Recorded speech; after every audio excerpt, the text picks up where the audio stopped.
Lord, turuan mo akong huwag gumanti sa mga nanakit sa akin.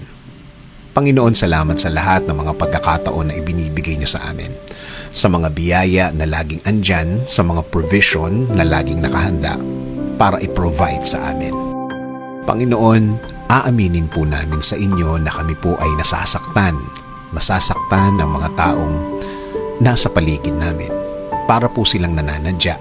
Para pong laging nakabantay na sa bawat pagkakamali namin ay sila ay laging pumupuna. Lord, nasasaktan po kami. Nasasaktan at nawawala sa focus sa aming mga ginagawa. Marami ang nagiging epekto sa amin ng mga bagay na hindi namin akalain na magagawa ng mga taong ito sa amin. Panginoon, alam po namin na sinabi niyo po sa word niyo na dapat sa inyo ang pagganti. Sa inyo po namin ibibigay kasama ang mga pain o sakit na dulot po ng nangyaring yon. Panginoon, bigyan niyo po kami ng mas maraming pasensya, mas maraming pagpapatawad. Alam po namin na ang pinaka-release po namin sa sakit na ito ay ang pagpapatawad. Kaya Panginoon, turuan niyo kami na maging mabuting Kristiyano, maging mabuting tao. Turuan niyo kaming maging isang mabuting example sa aming mga kasamahan at pamilya.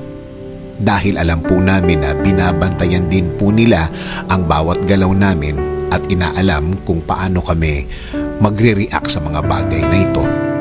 Kaya inaalay na po namin sa inyo, isinusuko po namin sa inyo ang lahat, Panginoon.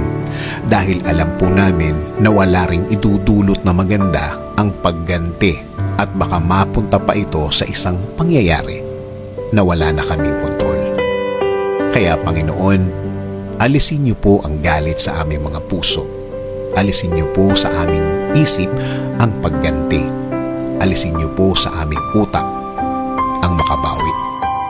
Sa inyo kami titingin, sa inyo kami magfo-focus. Palitan niyo ang lahat ng aming nararamdaman ng pagmamahal at pagpapatawad. Alam po namin na marami pa kaming mga araw ang darating